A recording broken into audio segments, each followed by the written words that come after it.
In today's video, we're diving into one of the most important questions in Clash Royale. If you're a free-to-play player, which card should you evolve first? Evolutions are game changers and they can completely flip a matchup by themselves. But the reality is, free-to-play players don't have unlimited wild shards or gems, which means every choice you make counts. So today, I'm going to be breaking down the top 10 best cards to evolve as a free-to-play player. We'll talk about what they do, why it's beneficial to have, and how they fit into different decks right now. Stick around till the end of this video because the number one card is honestly insane value for the free-to-play player. Starting us off at number 10, we got the Evo Executioner. Now, he's not one of those cards that show up in every single deck, but in the current meta right now, which is absolutely stacked with beatdown strats, his evolved form is insanely valuable. So why is he actually beneficial for the free-to-play players in this meta right now? Beatdown decks like Golem, Lava Hound, Goblin Giant, and even the Giant decks all rely on stacking troops behind a massive tank. Normally, defending these pushes is a nightmare if you don't have a strong defensive card. This is where the Evo Executioner comes in clutch, as his axe hits harder, pushes back to support troops, and clears entire squads of support troops in a single throw. Add a tornado into the mix and suddenly a 15 elixir push disappears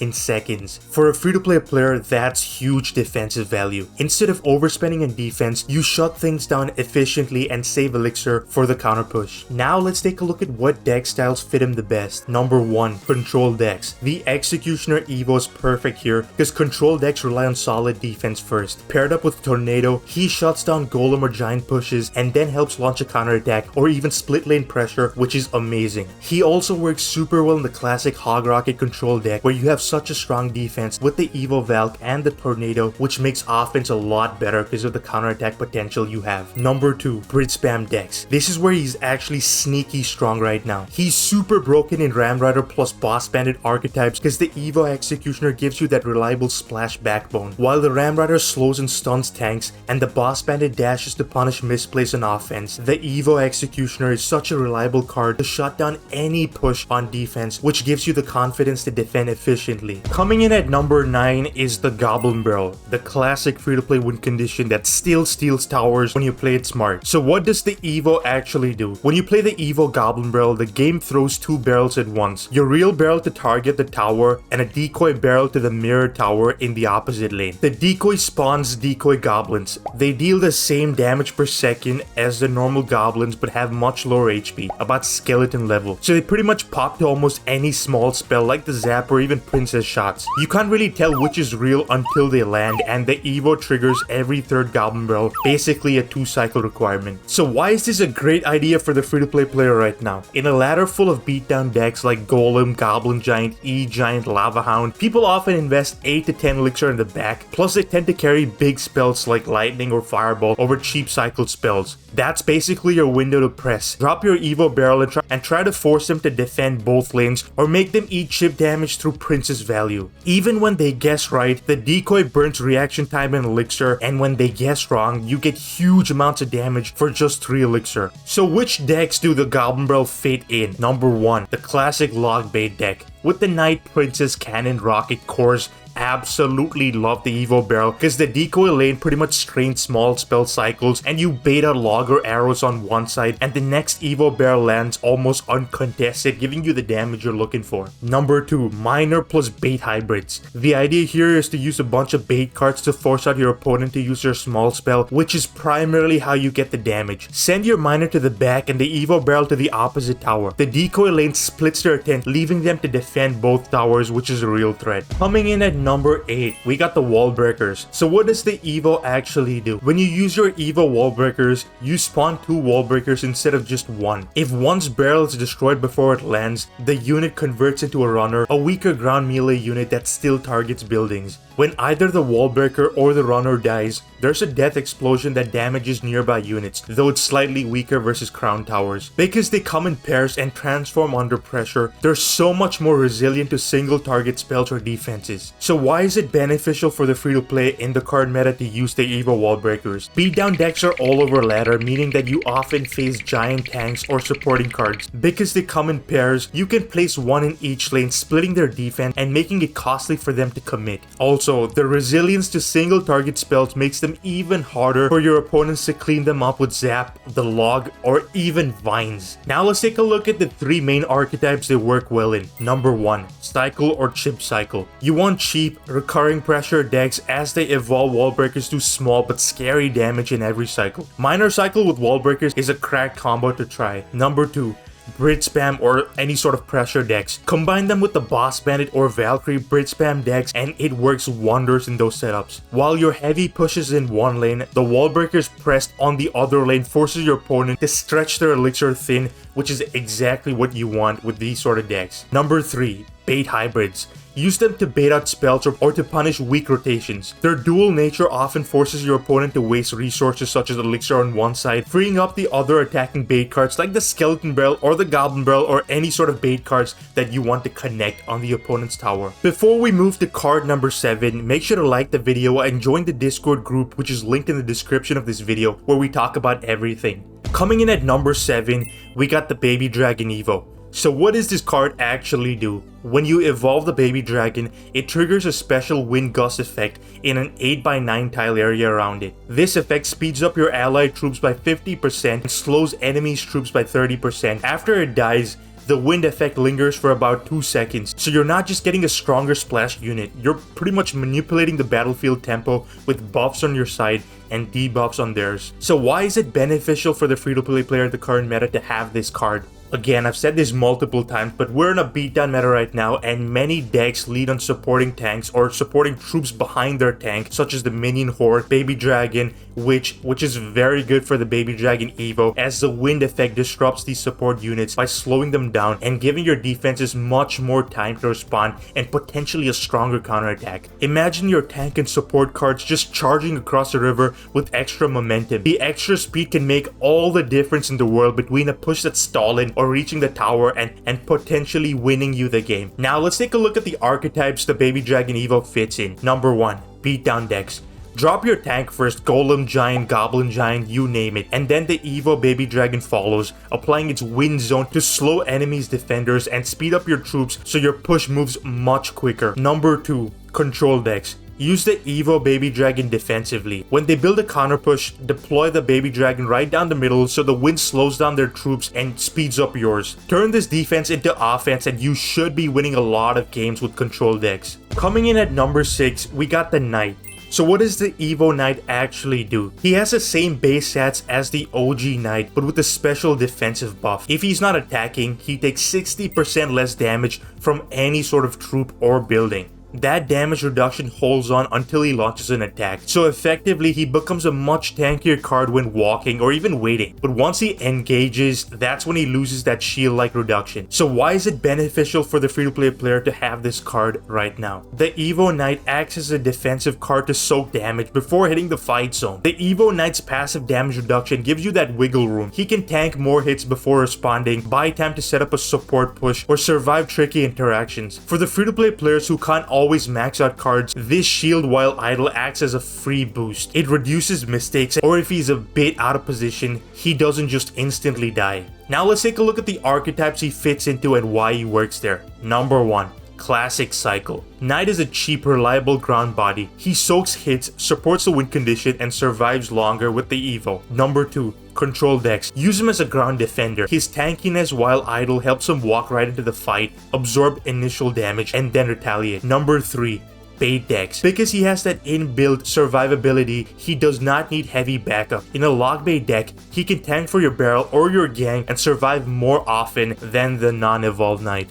Coming in at number 5, we got the Furnace. So what does the Evo Furnace actually do? The Evo Furnace no longer just spits out fire spirits at a slow pace. Instead, it spawns fire spirits almost 3 times faster, the interval just dropping every 5 seconds to just 1.8 seconds. On top of that, instead of spawning from just the front, the spirits are now spawned from the sides, giving them a wider spread and a larger area of control. The result? Much higher damage per second, constant troop clearing, and non-stop tower chip. So why is this beneficial for the free-to-play player? You're essentially turning a defensive troop into an offensive win condition. The sheer volume of fire spirits put constant pressure on your opponent, leaving them to spend elixir they don't want to. Number 2. Because they spawn faster and you get way more value out of the same exact 4 elixir card, each spirit can threaten chip damage on your enemy's towers or wipe out their fragile support troops. Number 3.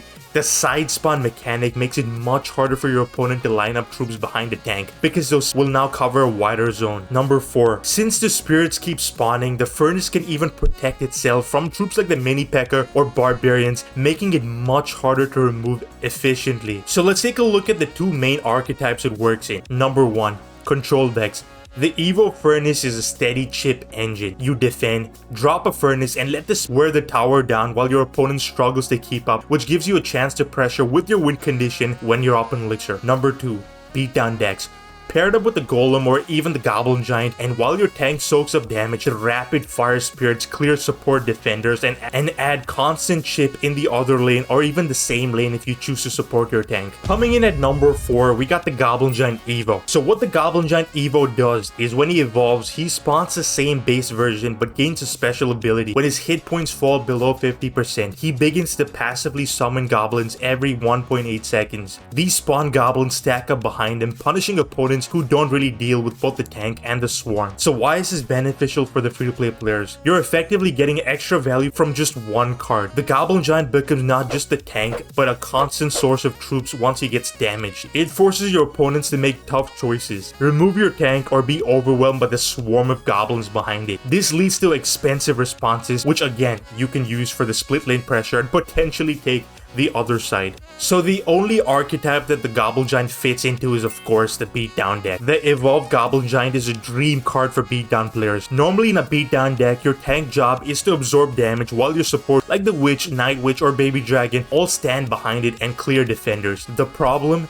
If your opponent has Fireball or Rocket, these support units are completely gone and your push can just fizzle out. Once he drops below 50%, he starts spawning goblins every 1.8 seconds. That means if your Witch or Night Witch gets sniped, you're still building a living push behind it. Those spawn goblins pile up, constantly stabbing away at defenses, distracting enemies' troops, and adding chip damage to the towers if they're ignored. Coming in at number 3, we got the Witch, one of the most broken Evos in the game right now. When you play the Evo Witch, she keeps the same as the base Witch, but gains a powerful ability, almost game-breaking. Every time one of her spawn skeletons die, she heals. Over time, this healing effect can often overheal, pushing her hit points about 24% beyond her base maximum. She's essentially self-sustaining under pressure, making her one of the most broken cards in the game right now. So why is it beneficial for the free-to-play players to be having her? In many matches, your support units get cleared before your main push even connects. Evolving the Witch gives her the staying power, and even if her skeletons gets killed, she regains the health. That drastically reduces how often she's taken out prematurely. The Evo Witch is such a flexible support unit because it clears swarms,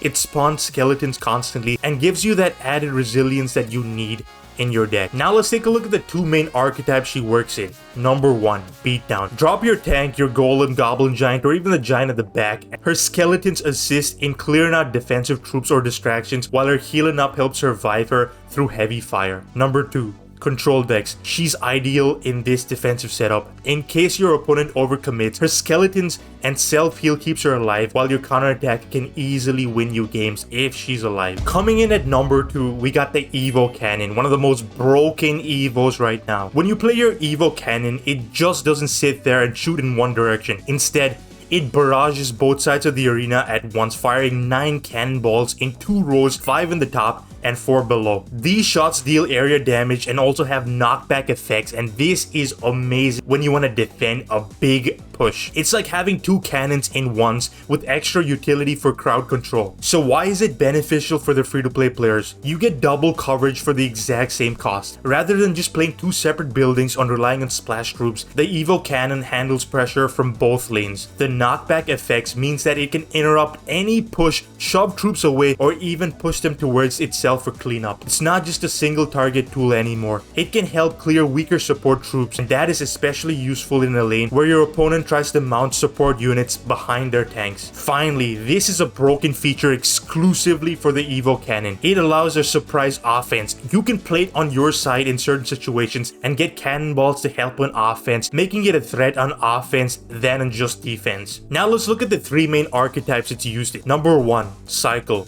In decks where you defend, chip, and counterattack, the evolved cannon becomes a multifaceted card to help. Number 2, Bridge Spam sort of decks. Since it handles both lanes, you free up space to put pressure with the Boss Bandit, Ram Rider, or even counterattack with the Valkyrie without having to worry about a blind side. Number 3, Defensive Control decks. It's more resilient against large pushes because it hits multiple threats at once and disrupts their formation with the knockback effect, which is essential for control decks. And finally, coming in at number 1, we have the Evo Valk. When you play the Evo Valk, every time she attacks, she triggers a half-a-second tornado in a 5.5 tile radius. That tornado pulls in all nearby units, be it ground or air troops, and that tornado deals low damage and even attacks crown towers. So why is the Valkyrie so powerful for the free-to-play players? You're not just getting a stronger Valkyrie, you're getting a card that doubles in value when dealing with crowd control. Every attack forces enemy troops to clump up, and once they're clumped up, her spin absolutely shreds them. You don't need the Tornado plus Valkyrie because the Evo Valkyrie has both in one singular package. Now let's take a look at the archetype she fits in and why she works there. Number 1, Cycle decks. In Hog decks, the Evo Valk clears defenders and keeps the Hog pushes alive. The Tornado effects drags troops off to the side, opening the lane for the Hog to connect. She also works great in Logbait decks, providing strong defensive abilities that usually lacks in Logbait. Number 2, Control decks. She's incredible in defense. Drop her into a push and her tornado pulls any sort of support unit while she spins them down, and that is pretty much free defense for you, and the counterattack push is going to be much stronger with her. So why is the Valkyrie Evo the number 1 pick in today's meta? But there's a lot of beatdown decks stacking support units. Normally it's hard to clear all of them at once without the perfect tornado, but now every time the Valk swings, you get the tornado for free. This not only shuts down big pushes but also creates opening to punish an offense. For the free-to-play players, the Evo Valk is an absolute no-brainer. She's cheap, durable, splashy, and now has one of the strongest control mechanics in the game. If you enjoyed this video and want to know exactly how to play any deck style you choose better than 99% of the Clash Royale players, click on this video. Bye.